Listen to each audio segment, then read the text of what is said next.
여러분 지난주인가요? 이제 KT가 갑자기 이제 회선에 문제가 생겨서 전국이 한 점심 무렵에 1시간이 넘도록 먹통이 되었던 그 사건 혹시 기억하시나 모르겠습니다. 아마 이제 KT가 아닌 분들은 한때의 해프닝으로 뉴스에서나 이렇게 접하고 넘어가셨겠지만, KT 사용자분들은 그때 굉장히 많이 당황하셨을 것 같아요. 아무것도 안 됐었거든요, 정말로. 그래서 저는 이제 그 당시에 이제 집에 있었는데 갑자기 이제 인터넷이 안 돼가지고 막 회선 막 확인 여러 번 이렇게 꽂았다 뺐다 뭐 이렇게 하는 것에서 그치긴 했지만, 문득 제가 그때 들었던 생각이 무엇이었냐면, 만약에 지금 KT를 쓰고 있는 병원이 있다면 어떻게 됐을까? 너무 걱정이 되는 거예요.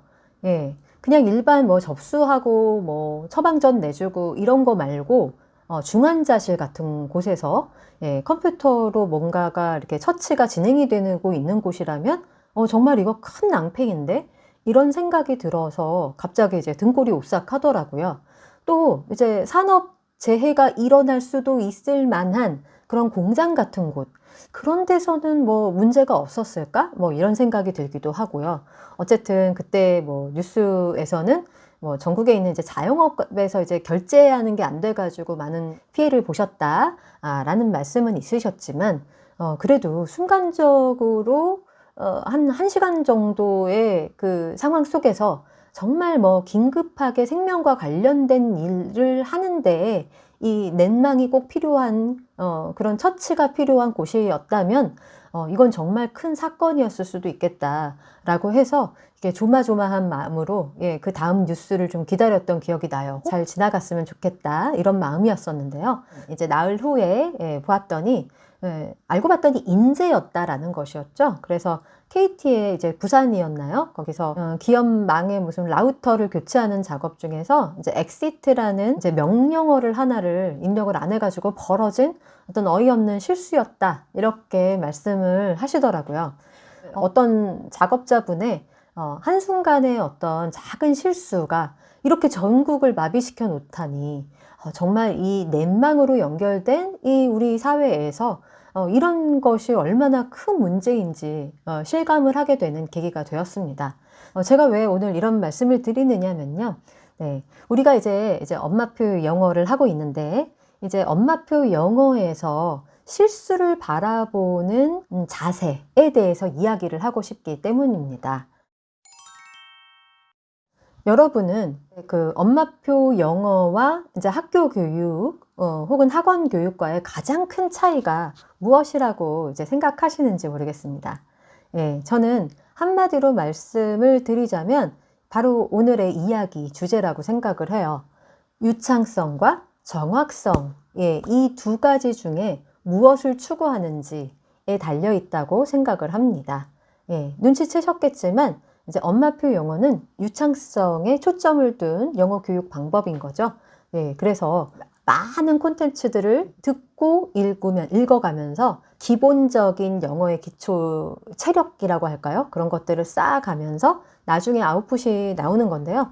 그때 이제 조금 실수하거나 틀려도 괜찮다. 일단 마음가짐에서 자꾸 이렇게 시도하고 실수를 두려워하지는 않는 마음으로 대화를 이제 직접 해볼 때에 더더욱 발전할 수 있다라는 것이 엄마표 영어의 기본적인 어떤 교육 방향성과 철학인 것 같습니다. 그런데 오늘 이 KT 사건을 제가 왜 갑자기 언급을 하느냐면요. 제가 예전에 이제 ORT는 완전 학습이 아니에요, 뭐 이런 영상을 찍은 적이 있는데, 오랜만에 누군가가 그 영상에 댓글을 이제 다셔가지고 보았더니, 여태까지 이제 바다별님이 하는 얘기 다 이해했다고 생각했는데 또 하나 이제 뭔가 생각의 전환을 갖게 된 계기가 된 영상이었다, 이렇게 말씀을 하시더라고요. ORT 같은 경우도 워낙에 저도 소개한 적이 있을 정도로 굉장히 좋은 책이기는 하지만, 많은 분들께서 이것을 뭔가 학교에서 시험을 보듯이, 그리고 뭐 점수화된 것처럼 뭐 횟수를 잘 많이 따지시거나 틀린 게 없어야지만 다음 단계로 넘어가는 그런 방식으로 이 ORT를 접근하시는 분들이 너무 많았기 때문에 제가 그때 그 영상을 찍었던 거거든요.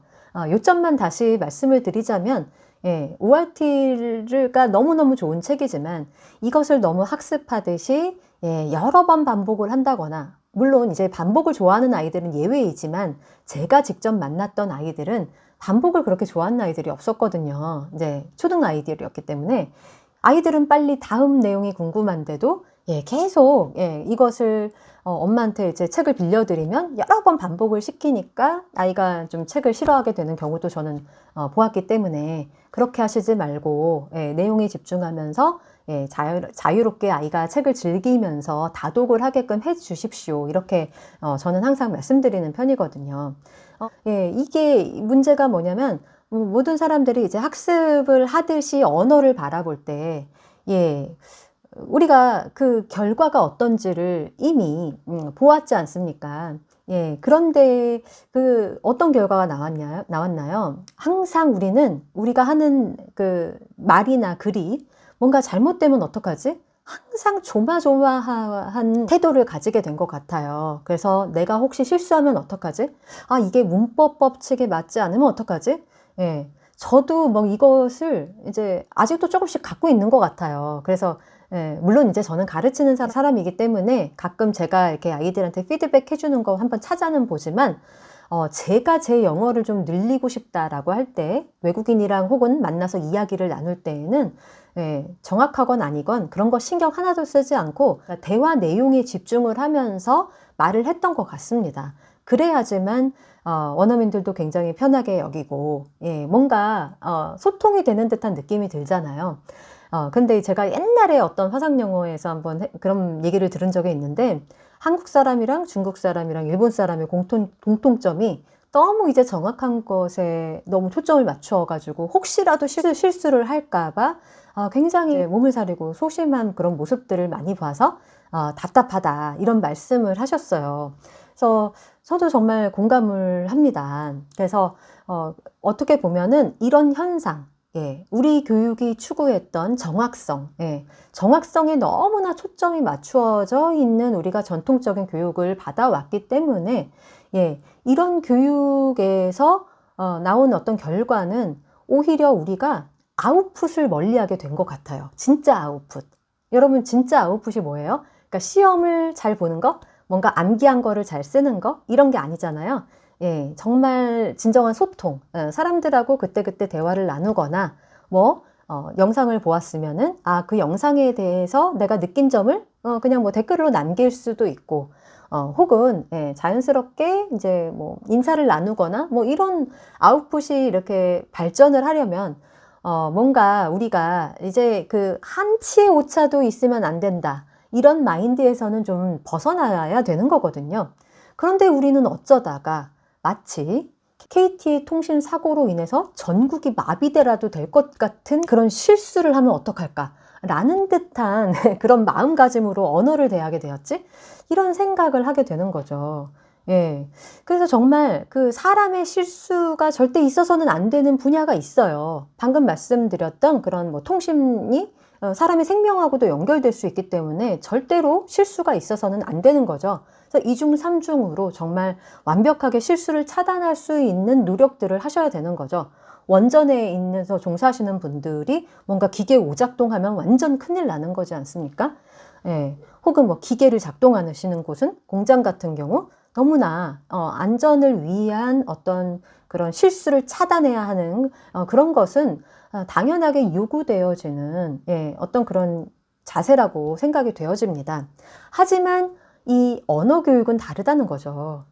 저는 국어도 마찬가지라고 생각을 해요. 그래서 우리가 이제 국어도 영어도 너무나 이렇게 정확한 교육, 정답이 있는 교육, 이런 것들을 받아왔기 때문에 우리가 항상 사지선다, 오지선다인데 얘도 답 같고 얘도 답 같은 경우가 많은 것이 이 언어 쪽 아니에요?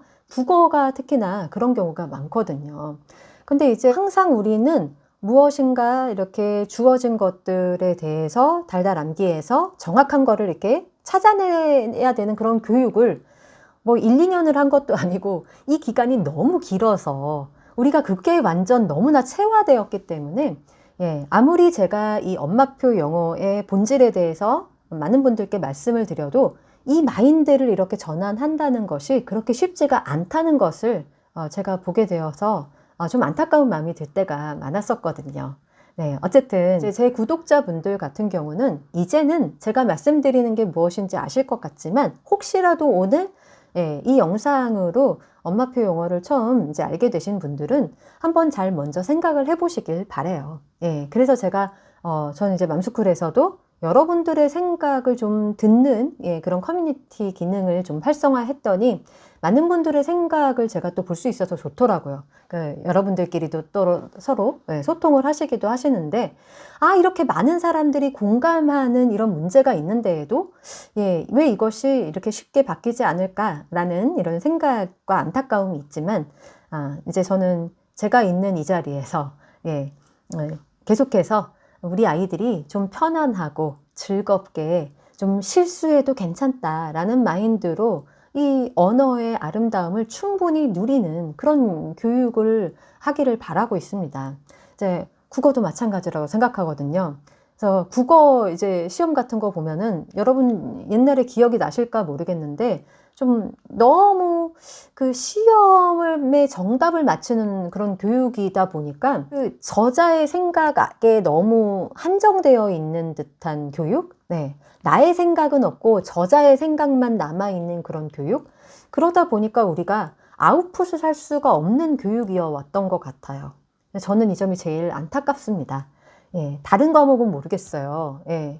근데 뭐 다른 과목도 제가 지난번에 뭐 역사도 말씀드렸지만, 역사의 뭐 연도가 조금 약간 틀리는 거 뭐가 그렇게 중요해요.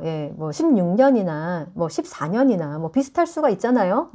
근데 우리가 그 연도 뭐 순서에 맞는 걸 찾으세요. 뭐 이런 교육을 받다 보니까 참 이거는 이제 이게 누구의 잘못이라기보다는 이런 어떤 우리가 체화되어진 그런 기존의 전통적인 이제 교육 방식의 폐해인 것 같다라는 생각이 들어요. 어쨌든 우리가 영어라는 과목 최소한 적어도 이 영어라는 과목에 있어서는 좀 우리가 영어를 배우는 이유를 목적을 좀 생각하시면서 이 엄마표 영어가 조금 더 아이들에게 실수를 좀 허용하는 교육이 되어졌으면 좋겠습니다. 근데 이게 중학교 가면 어떡해요?